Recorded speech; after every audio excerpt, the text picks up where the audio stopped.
Welcome back to Art and part 2 of Greek pottery. This week we'll be designing our own mythical creatures and drawing it onto a Greek pot. As you can see, there are a ton of Greek mythical creatures out there, and they're all generally a mashup of two or more of real-life creatures. How can we use this to explore how the Greeks designed their pots, and how can we make our own? Let's find out.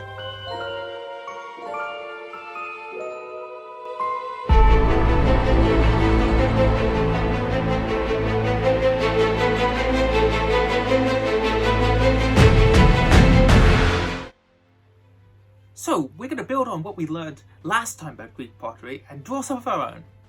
Firstly, think back to the two types of Greek pottery: black figure and red figure. On these pots there are of course humans and gods, which are generally humanoid shape, but there are also mythical creatures. Have a look at the following slides and pictures and see if you can spot any of the mythical creatures you know, and then after that, think about what animals have been put together to create these mythical creatures.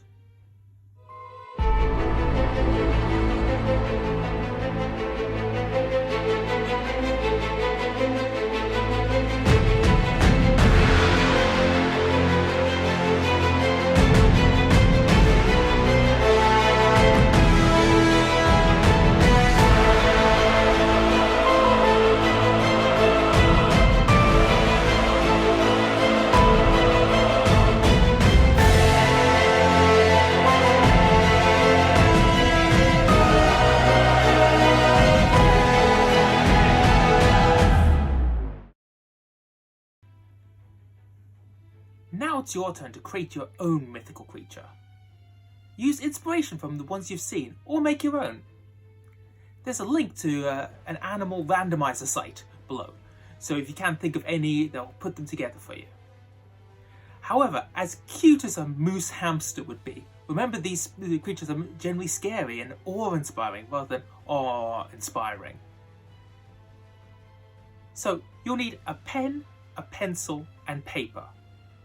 And I recommend coloured paper for the second part because it'll be easier to do the background. Firstly, use the Greek pots you looked at for inspiration. Use last week's work and look at the shapes, the creatures, all of the different geometric shapes on them. Also, look at how the figures are drawn. Remember, at that time, the style of art was generally profiles, so you wouldn't see many 3D shapes and not a lot of movement or action on it. It would look quite stilted, but that was the style at the time. Also, we'll be looking at monocolor, so be careful of the creatures that rely on shading. Look at the Greek pots and the kind of creatures they use there, rather than the pictures you'd use. You're going to have to adapt ones you know. Give yourself an area to work in and start drawing. Choose some creatures to blend together, try some different ones out, and then have a box around to give an idea of the right size you're going to have on your Greek pot. Are you going to have the creature on your own? Are you going to have it fighting a heroic character? What are you going to put in your pot? Are you going to have any of the gods there as well?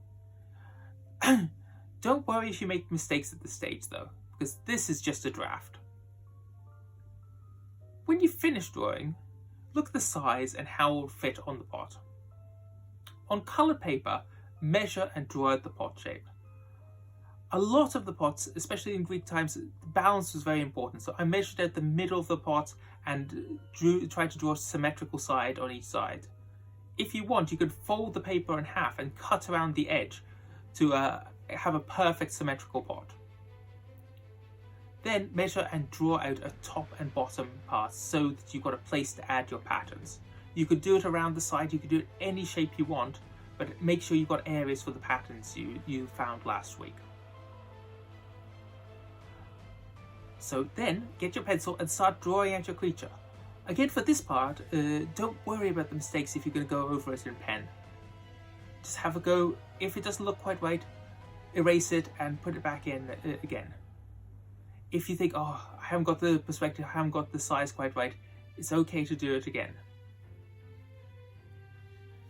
Draw out the creatures, add the patterns, and then once you've got that done, you've got your Greek pot design.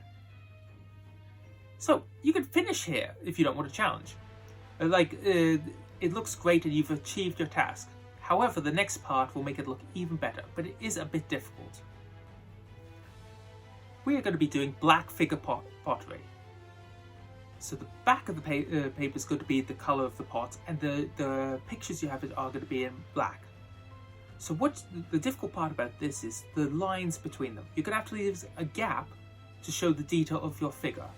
I recommend using a fine liner for this part to allow the gap really fine, and then when you've got a wider shape, switch to a thicker pen to colour it in, otherwise you're going to be there all day and it's going to look really, really scratchy. Once you've finished colouring in the characters, go to the designs around the edges. Look back at your geometric shapes, see what you can fit in there, and then do the edge of the pot itself. Feel free to cut it out and mount it on other paper. Finally, look back at the other pots, the Greek pots there, and have a look at your work and see how it could be improved next time. Give yourself an EBI. Give yourself a what went well. For this, I want you to do a really good job, so I'm not expecting the work to be handed in today. You've got half term, so if you get it in before the start of next term, that'll be great. I hope you enjoyed Greek pottery, and I'll see you next time. Bye.